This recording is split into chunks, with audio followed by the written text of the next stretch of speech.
read the program, and then we'll let it just carry through. First part, the May Day Carol by the May Bouquet. Then we have a musical by the May Buds. And we want to thank Aunt Thelma for putting this part together. We have a one-act play, Dream Ranch, by the May Blossoms. And thanks to Olivia, we have this part. She was the director. We have a reading, Mothers Remember, by the Mayflowers, and they put their part together themselves, and you'll see who they are. We have a song by the May Bouquet, again, and thanks to Shirley, we have all of our songs, even the ones in the one-act play. So, thanks to these people, we've been able to do this job.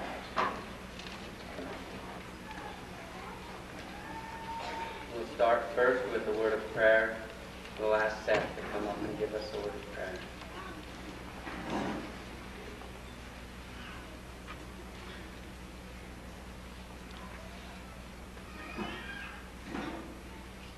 Our dear kind Father in heaven, we thank you for this beautiful opportunity to come and enjoy this entertainment.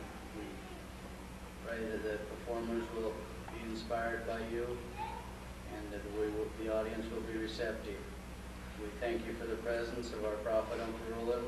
We thank you for him and everything that he does.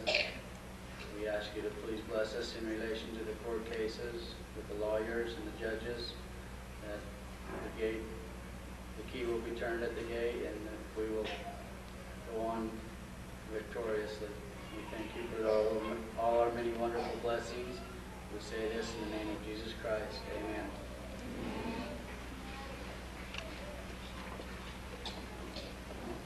Ladies and gentlemen, the May Bouquet.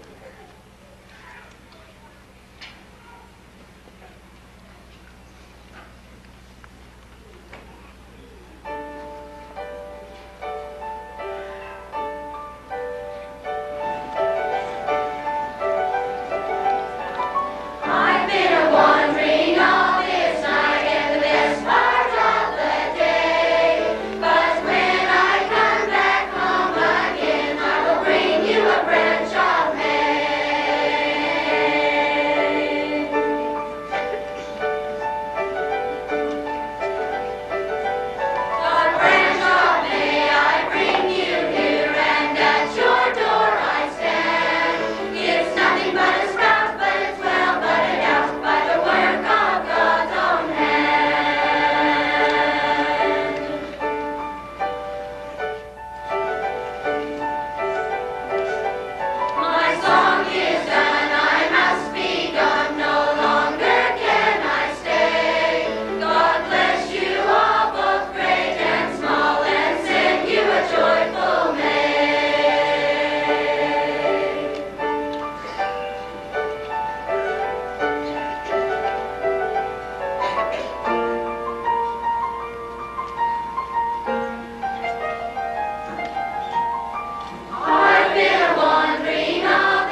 something. Don't hurt yourself, Bill.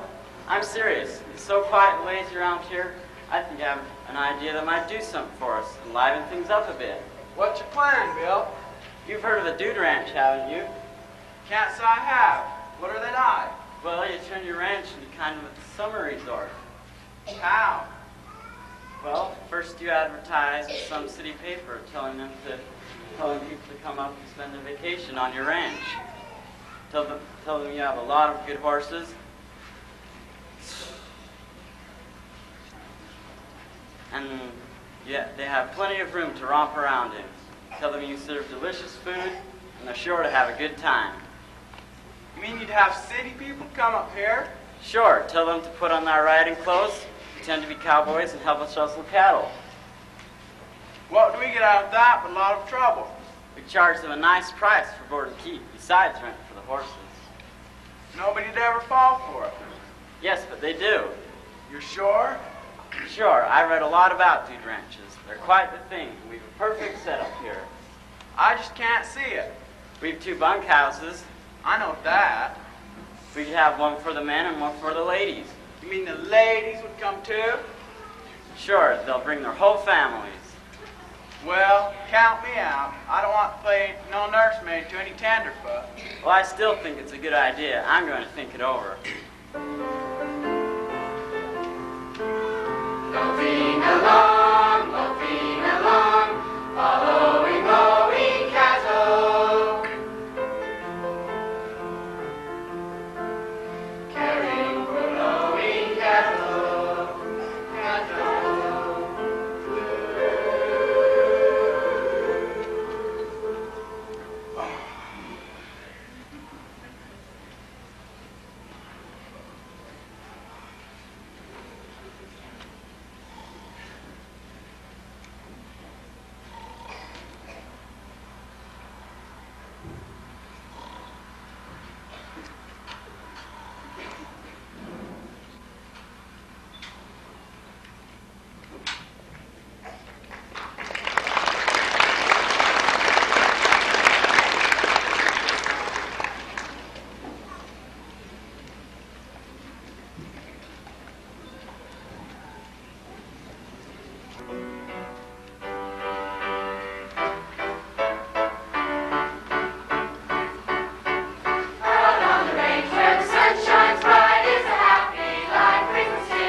Boy, this is the life. We are having a wonderful time here. I'm glad you like it here, Mr. City Bee. Like it? Boy, I feel 10 years younger, and I've only been here a week. Yes, we've been here a whole week, and still no one has taught little me how to ride a horse. Les, when are you going to teach little me how to ride a horse? I'm afraid little you will have to find someone else. Come, Mr. City Bee, and I'll show you that secret project I've been telling you about. It could be worth millions. Shall we have another dance? Let's go for a ride. Maybe I can stay on the horse this time. I'd rather talk about it than ride. I'm still not anxious to sit down. Oh, Bill, maybe you can teach little me how to ride a horse? Maybe I could, but I have other plans. It's so easy when you ride. Why can't we sit Well, it's like this.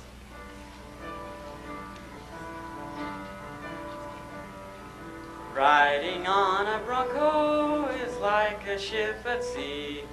You're up, you're down, you're up, you're down, just like a ship at sea. Riding on a bronco is like a rocking chair. If you know how, If we know how, it's like a rocking chair. but if you know not how to ride, just take a tip from me. Stay in your rocking chair or on your ship at sea. Riding on a bronco. If you know how, then that's the life, and that's the life for me. Hi-ho, Hi-ho, hi! It's a good thing. There are other things to do here besides riding. I should say so, and it is beautiful around here. Did you see the sunset last night? Yes, I've never seen such an array of color. that was just a regular sunset for out here. It was more than a sunset. I heard beautiful music with every changing shade. Why, Dot, you're real poetic. How did it sound?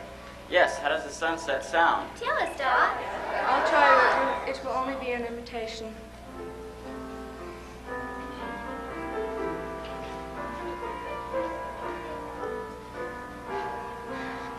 Sunset out on the open range, welcoming night. Bright are the colors rich with gold, your heart's delight.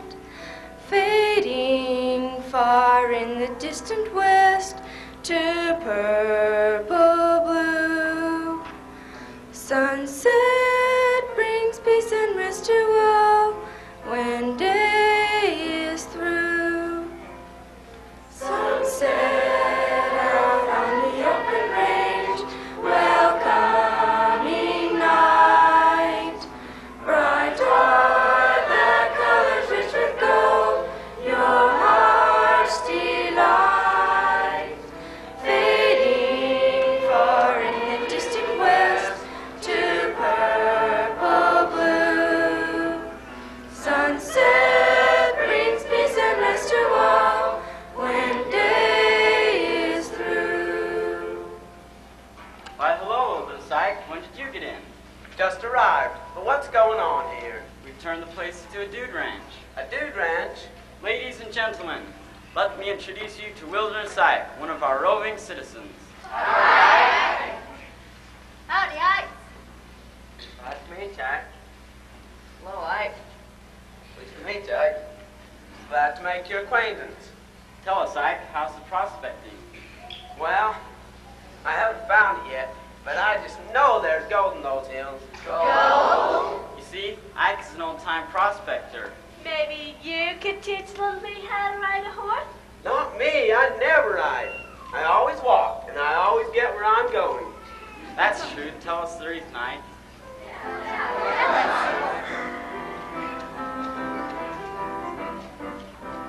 Riding on a bronco may be great fun, but I'd rather go a-hunting with my dog and gun.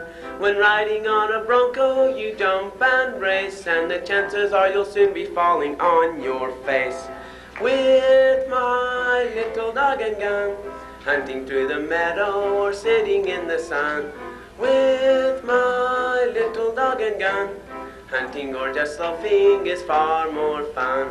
Riding on a bronco may be the style, but I'd rather keep a-walking than be thrown a mile. When riding on a bronco, you may feel grand, but the thing that bothers me is how I'm going to land. With my little dog and gun, hunting through the meadow or sitting in the sun. With your little dog and gun, hunting or just loafing is far more fun.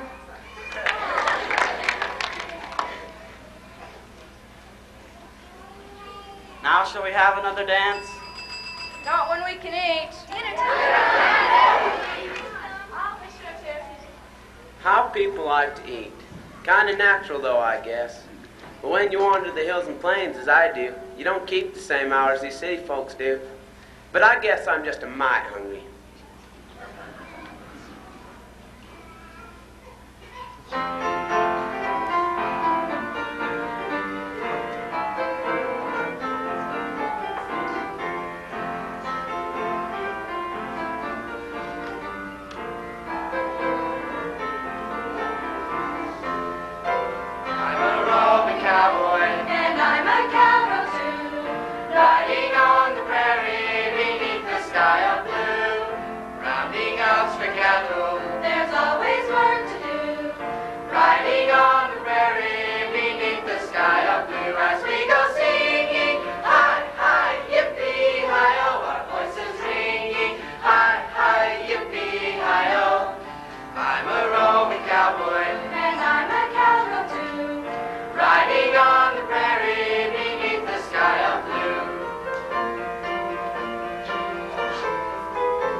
Your little project will be worth millions. You really think so?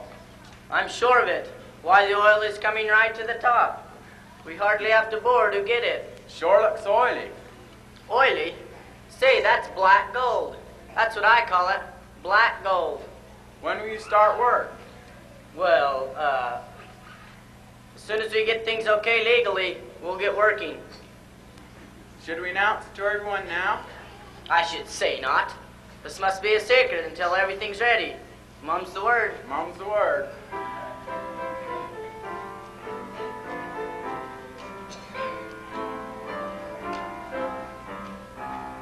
Beef stew and homemade bread. Mashed potatoes too. Cover all with gravy, then what else can you do? But eat until you think you're through, and then you get a big surprise. Homemade apple pies. Homemade apple pie. Apple pie, apple pie. No one's ever shy when they spy that apple pie. Oh my, it's so good. It's so good. It's so good. Homemade apple pie. Yum, yum, yum. That was some dinner. I'm so full I don't think I'll be able to eat for at least 2 days. Now, there's only one thing left I must do before we go back home. What's that? Ride a horse. What does this mean? You're all under arrest. That is all you who live on this here ranch are. We've had a report of some illegal oil claims on this ranch. On this ranch?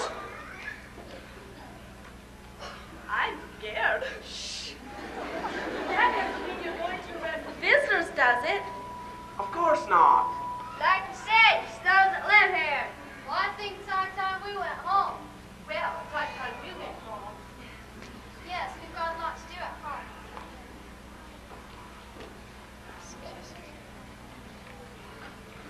Thank you, Lessonville, for a wonderful time. Yes, thank you. Maybe we'll come back on our next vacation. Come Come on, on, Lulu. Lulu. Thank you, boys, for the most interesting time. Maybe we better just call this whole thing off. The way things are going now, it looks like we'll just have to. Well, so long. Anyone teach little me how to ride a horse? All this for me?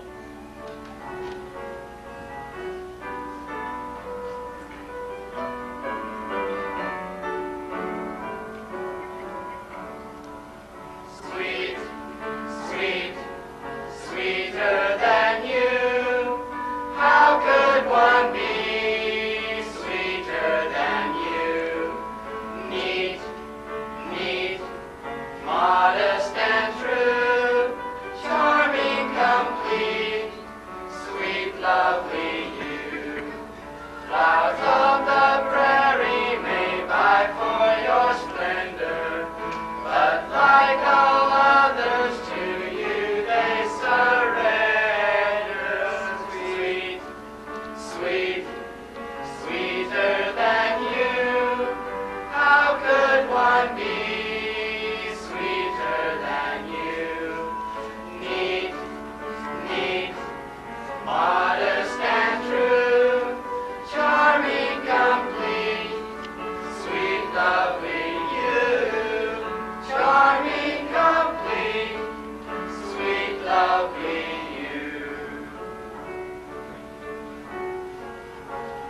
What a pair. Here it is past noon, and both of them asleep. I'll just give them a little surprise.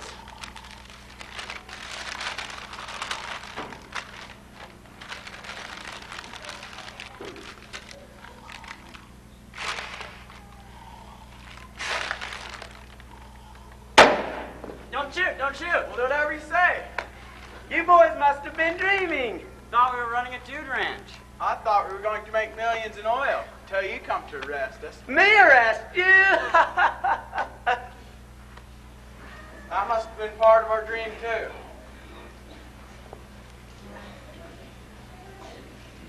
Well, I still think that dude ranch is a good idea.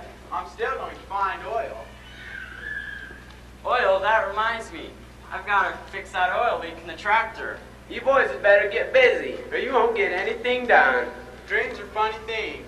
Strange and funny. Especially daydreams. It's all in a day's work, it's all in a day. Working or dreaming, you pass the time away. So listen to my singing and hear what I say.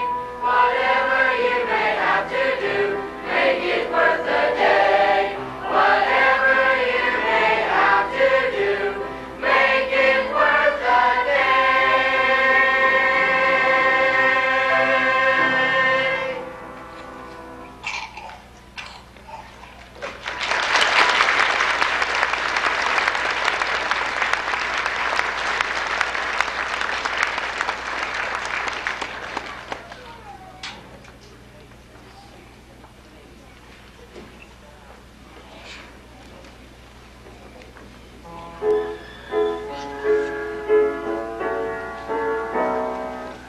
Saturday morning serials, chapters 1 through 15.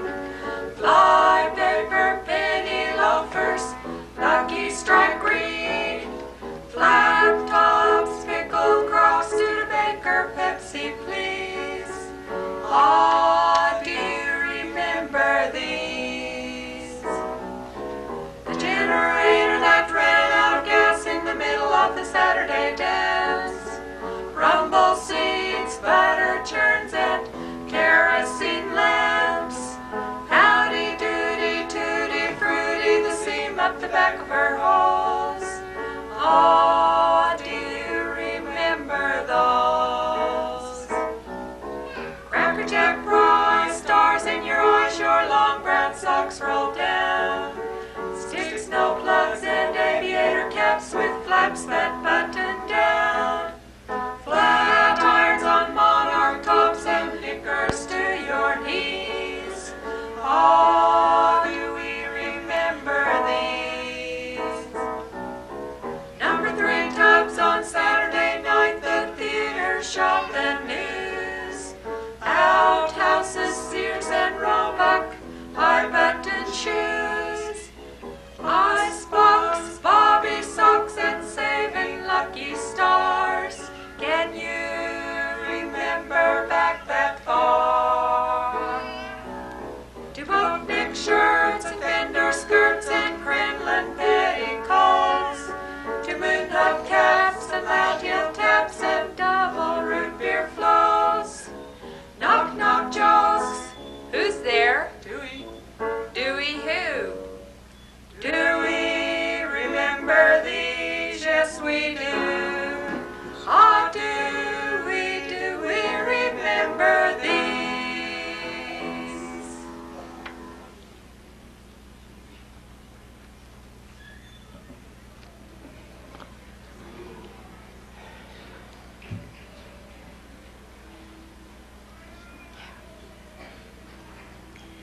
Well, girls, I am so grateful for this May program because it has finally got us together for a visit. Everyone remembers their mother this time of year. Ours are gone now, but let's visit about the good old days. I've sure been having a lot of fun thinking about my mother lately because I've been going through some of her things.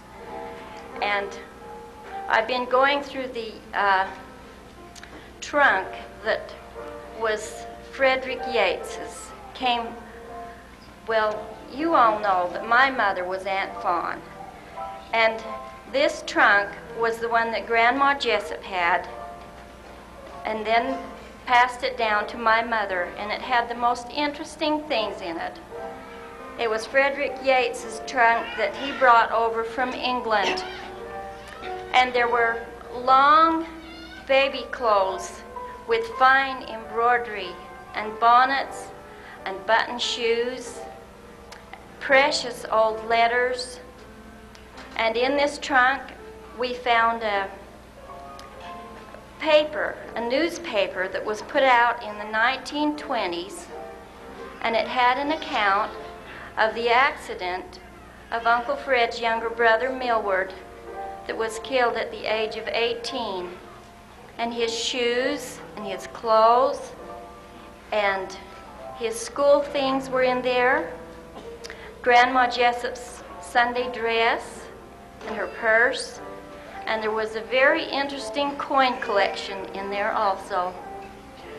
My mother collected a lot of coins, and the one I liked best was one she found when she was a child. And it had Lewis and Clark around the edge, had a picture of a man with a three-cornered hat, and the date on it was 1779. I think I learned to appreciate old things from going through Mother's trunk.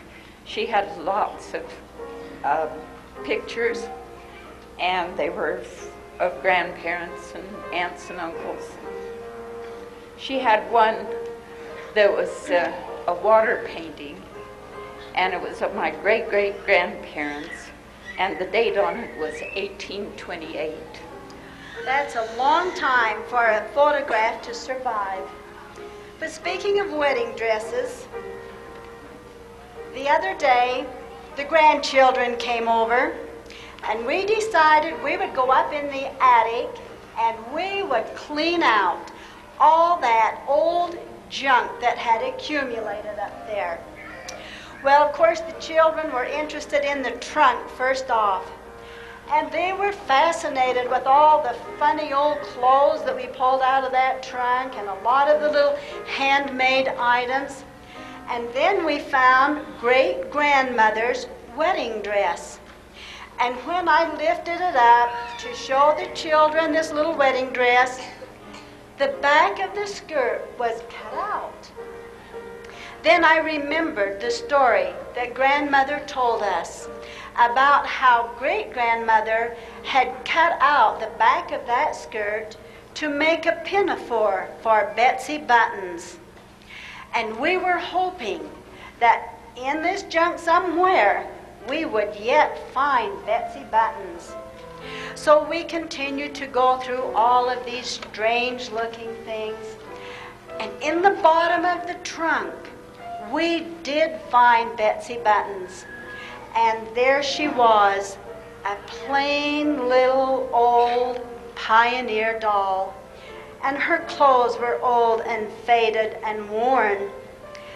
And we picked little Betsy Buttons up, and I told the children the story of Betsy Buttons, how great-grandmother, had made it for her little girl Sarah when they were coming across the plains. And the body was made out of an old flour sack, and her clothing was made out of little scraps of this and that and anything that great-grandmother could scare up. She did have, though, 2 big black shiny buttons for eyes. The other little buttons down the front of her dress were, well, kind of mismatched, but she had on what used to be that pretty white pinafore. This little doll gave little Sarah so much joy and comfort all the way across the plains, and I'm sure it shortened the miles and lightened the way for her. And one day, some Indians came into the camp, and they were fascinated with little Sarah and her yellow hair, and that she carried a little doll with yellow hair. This one Indian took the doll from her, that little Sarah just snatched that doll back from him, and in so doing she ripped its arm quite badly. But the Indians were impressed with her courage, and they said a few words to each other, and then they rode off. And here we had this little doll, and we could see where its arm had been mended and patched. Well, we decided that all this junk that we had gone through that day wasn't really junk. Why, each piece was really a treasure, and it just had lots of fond memories. How could we throw that away? So we put it all back in the trunk, all but for Betsy Buttons. And we took her downstairs, and we made new clothes for her with ruffles and lace and matching buttons. And we made up some new yarn for her hair, and we even made her a new white pinafore. And that's the story of Betsy Buttons. In my mother's trunk, there was lots of lace, but it was hand-knitted lace. She knit tablecloths and doilies, and she would knit all the lace she put on her pillowcases. And she had knit out of sewing thread some lace and put on my mother's very first baby dress, and that lace was there in the trunk. And she had saved items for each of us children in her trunk. And she had my 5-year-old dress, and it was made of wool and completely lined, and it was completely made by hand and embroidered for the trim. The trim was embroidered. My mother told me about her little rag doll, too, and she had the strangest names for her dolly. She had Sado and Dishran. And the other day, I was looking through some of her things, and I came across an interesting list of things that she remembered of doing when she was a child growing up. I want to read it to you. Yes, we did. She says, I remember taking an egg to the store to buy candy, digging sago bulbs with a sharpened stick, picking wild flowers on the hills, ditch banks, cemetery in the meadow, playing roly-poly in the hay, going swimming in the canal, climbing trees and eating green apples, swinging in the high swing, the smell of honey locusts, playing Run Sheep Run, Easter trips to Muley's Hill and Gar Springs, my rag doll that drowned, bird and kitten funerals, pouting in the closet, hypnotizing an old fat hen, going to Logan in the white top buggy, family trips to the Grove, milking the cows, star red and crumpy, when Maddie tickled the cow with a dried sunflower, riding the grain wagon at harvest time and watching the miller grind it, corn drying time, picking raspberries and currants, spreading plums to dry, winding carpet rags into balls, stepping on a bumblebee, playing marbles with the boys, riding stick horses, boxing at school, chasing a whoopee wheel, lighting of the meeting house for plays before electricity, and when the lights came to town, getting water piped to the house, our wind-up phonograph, Neves's Ford, first car owned in town, sledding at school in the wintertime, down the hill from the school to the mill. Now in the winter we had some real cold winters in Cache Valley, and the canal would freeze over, and Grandpa would cut out chunks of ice and save it under sawdust and hay, and then in the summer we'd take these pieces of ice out and make our own homemade ice cream for 4th of July. My dad did the same thing, only he got his ice out of the horse tank, and he would bury it under the haystack. And once every summer, we would go on a fishing trip to the Republican River, and we would use that ice to make our homemade ice cream. When I was growing up, you could get an ice cream cone double-decker for 5 cents. And that reminds me of going to the old store. And there were so many things that you'd buy in bulk. You could get peanut butter by the pound out of a bucket. And you remember the red and white Rick's lard buckets. And bread, 6 cents a loaf, unsliced. And for a penny, you could buy an all-day sucker, or a large peppermint stick, or a licorice stick, or a jawbreaker. But what I like to get, and I usually buy it with an egg, was a little package called a Guess What.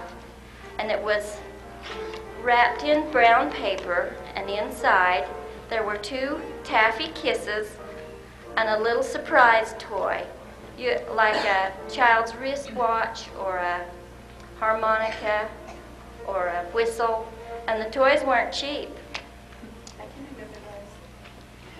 It's fun to remember what a nickel would buy. We could buy a milk nickel or a big candy bar like Powerhouse or Baby Ruth or Smith Brothers cough drops. And my dad could remember when Wrigley's chewing gum first came on the market, and it was 5 cents a package. That was expensive for those days. And he told me one day he had been thinking and he couldn't remember anything else that had stayed the same price his entire lifetime. Oh, Mother found a cache of eggs one time when she was a girl, and she took 5 dozen eggs to the store and sold them for 5 cents a dozen, and then she bought 5 yards of calico to make a dress. Oh, and I want to tell you, when I was a little girl, my dad would give us $1 to buy our school clothes. So we would shop in Montgomery Ward catalog, and material was from 4 to 10 cents a yard, and you could get 6 yards of rickrack or bias tape for 3 cents. So with $1, we bought enough material and trim to make 3 school dresses. So, schoolgirls, how would you like $1 for your school clothes? And do you remember that little package of caramels called Walnuttos? You could buy those for a nickel, take them to the movie with you, which was a dime, and you could often get a double feature. And not only that, had cartoons there too, with the double feature. And a newsreel, when I was going, it was World War II. I remember watching the news, and a sports review, Babe Ruth. And also coming attractions, the previews of coming attractions. All of that for a dime. I was older before I saw those things. Excitement for us on the farm was threshing day when all the farmers would gather. And Mom would cook all day, and the children were allowed to ride in the wagon where that caught the wheat out of the thresher. We'd play in the wheat. And another exciting day was butchering day. Dad would usually kill 3 or 4 hogs at a time, and sometimes a calf too. And his friends would come to help him, and they'd have a big day of it, and when the day was over, he'd send them home with some meat. And then Mom would take her a week to take care of all the meat. She'd salt the bacon and the hams, and render the lard, and bottle the meat by boiling it 3 hours on the stove. And then she'd fry sausage patties and put them down in their own grease in those big stone crocks. And it would keep like that for months. My grandfather did that too. He cured his own hams, and Grandma would make head cheese. And Grandpa threshed wheat for people too. He'd go from one farm to another, taking care of people, and he never drove a car. We'd go for a ride on the hay rack or in the wagon, and I remember one time he let us kids go for a ride in the wagon, and he took us to the beet factory, and we got big barrels of crude molasses, and he would keep it out in the barn and spread it on the hay for the horses and the cows. And in the wintertime, he'd convert the wagon into a sleigh, put runners on it, and we'd bundle up in our coats and scarves and galoshes and quilts, and go for a ride to Logan for groceries or for a load of coal. And I remember going up the canyon for a ride in the sleigh and seeing big herds of deer and elk on the hills. That must have been beautiful. We didn't see wild animals where I lived. Oh, Midge, where did you grow up? In eastern Colorado. It was in the plains area called the Dust Bowl. Midge, when you say Dust Bowl, is that like the Rose Bowl or the Orange Bowl? No. This was dirt in the air. These storms were caused by the farmers plowing up too much land during World War I to grow wheat to meet the demand of the war. And then in the early 30s, the drought came and the winds started to blow. And when those clouds would come, they'd just be black, and they'd settle in on us, and we couldn't breathe. We'd wet our handkerchiefs and put them over our faces so that we could breathe clean air. And there were lots of animals that died of dust pneumonia. Their lungs would fill up with dirt. And I remember my dad going out and washing out the nostrils of the cows and horses to try to help them to breathe better. And Mother would light the kerosene lamp, and it would be just like a candle in the room. And when she fixed our meals, we'd set the table with the plates upside down, and then we'd hurry and eat our food. And when we got through, there'd be a ring of dirt around the outside edge of the plate. They must have been some dust storms. When my great-grandfather was coming across the plains as a pioneer, he told us about some dust storms that they had that was caused from stampeding buffalo. But great-grandpa went on to Salt Lake Valley, and then he settled in Cache Valley. And he had a little farm there in Cache Valley. And when we were little kids, we would go out and visit his little farm. And Grandpa had the meanest, the biggest, the orneriest, ugliest rooster I have ever seen in my life. And he would strut around there. You would think he was king of the whole place. And when we would go out to play, and when we would least expect it, that rooster would attack our younger brother every time. And that rooster would beat him with his wings and claw him with his feet and peck at his head with his beak. Why, that poor kid was scared to death. And to this day, that younger brother has a fierce dislike for roosters. You'll never find a rooster on his place, not even a chicken. Which brother did you say that was? Which brother? Midge, I can't tell you. I promised him I wouldn't mention names.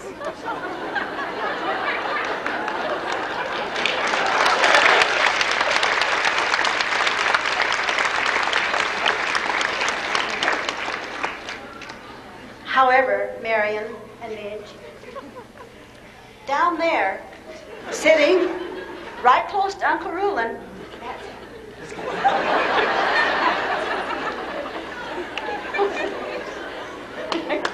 I think he wants me to get back to Grandpa. Grandpa, was a remarkable man. In his old age, he would walk to town every day, and he'd twirl his cane all the way. And when he was 92, he did a tap dance on the front porch for us. And Grandpa said he had never had a sick day in his life. And that I can't quite understand, because Grandpa didn't know about vitamins and minerals, and he didn't know about aerobic exercises. He didn't know about low-sodium diets and NutraSweet. He didn't even know about oat bran muffins. And he didn't know about cholesterol. And Grandpa didn't know that the eggs and the beef and the pork that he raised on that farm was dangerous to your health. And I don't know what happened, but Grandpa lived to be 95. Boy, things have changed, haven't they? Oh, yes. Take wash day, for instance. Mother used to scrub the clothes on the board, wring them out by hand, rinse them and wring them out by hand, and hang them on the line. Now we can wash whenever we want, day or night. Yes, and have you noticed that old ironing board is out in the garage just gathering dust? With permapress and wash and wear, who uses it? And then, you know, there was the old Monarch stove. Yeah. Do you remember that old kitchen Monarch stove, and it had a reservoir on the side? And now the microwave and convection ovens have made that old Monarch stove obsolete. The stove was the hearth of the home. Everybody liked to get warm by it. And it was my job as a child to bring in wood and kindling and to fill this reservoir on the side. And then when the water got warm, we'd dip it out into dish pans and out into the tub on Saturday for the number 3 tub for your bath. My dad always said he missed that stove because there was no place to warm his feet, nothing to back up to roast his back. You're right. And that number 3 tub reminds me of when I was raising my children. The winters were cold and our pipes would freeze. And so we had to carry all of our water. So water was pretty precious, and we'd put the water in the tub and bathe all the kids through the same water, then mop the kitchen floor with water before we threw it away. And do you know that almost half of my lifetime we used an outhouse? And in the wintertime, when the snow covered the seat and the Sears catalog was wet, it was interesting. Yes, things have changed. My children think the outhouse is the old store because they were always out of whatever you went for. There's so many things that have changed, even the meanings of words.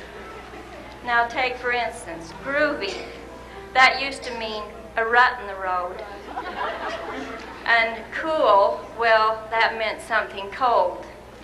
And far out, that was a long ways away, maybe 2 days' ride on a horse. But nowadays, the kids have to have their wheels. And they jump in their bomb and go for a dig, and I don't mean with a shovel. And they spin brodies and pop wheelies, and I don't know what all. That reminds me of a story.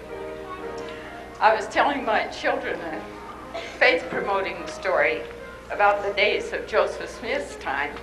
And this one family had a maniac in the family, and they had him secured in a shed out back.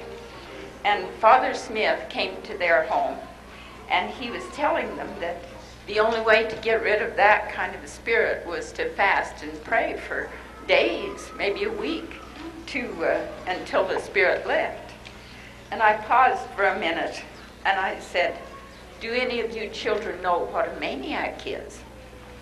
And one of them raised his hand and said, is it someone riding a four-wheeler?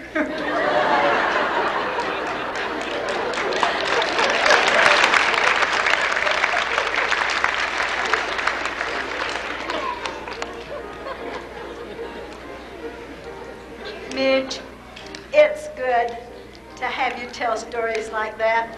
And it's good that we can teach our children with every opportunity that we get. You know, the years come and they go by fast, but we never really outgrow our need for our mothers. That's true. And I think our children and grandchildren don't outgrow their need for us to tell them too. I think I had a wonderful, protected childhood. Growing up at Grandpa's and Grandma's place, and he didn't have much money, but he was rich. His home was open to people, and he loved everybody.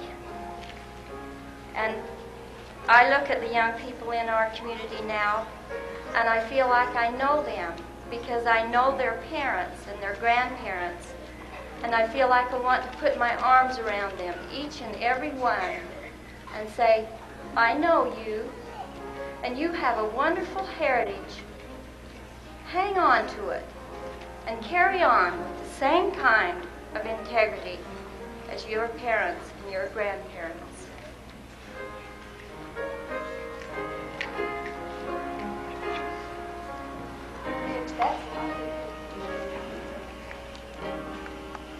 That's well stitched.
coming. Thank you for enduring. It's been a lot of work. We appreciate your coming to watch. Before we close, Uncle Fred has a message he wants me to announce. There are some special work projects, and he needs from 16 to 20 men tomorrow, and he'll serve breakfast at 6:30 in the morning. We'll have Kirk Dutson come up and close for us, please.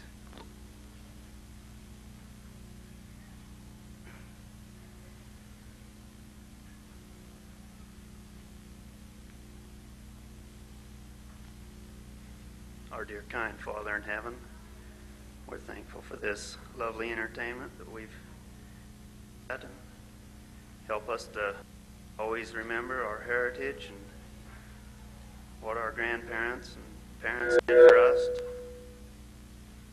Please bless our dear prophet, dear Uncle Roland. Please bless him with the people that he can be proud of and use. Now please bless us in our travels home. Your sweet spirit will be with us, go with us. Help us to always keep a prayer in our hearts. And we say these things humbly and in the name of Jesus Christ. Amen.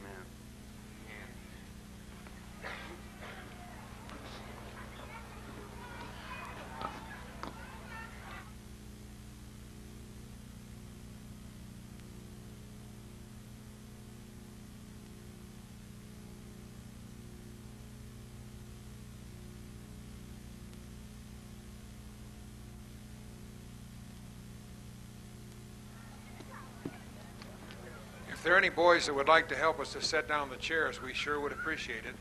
I think you'll get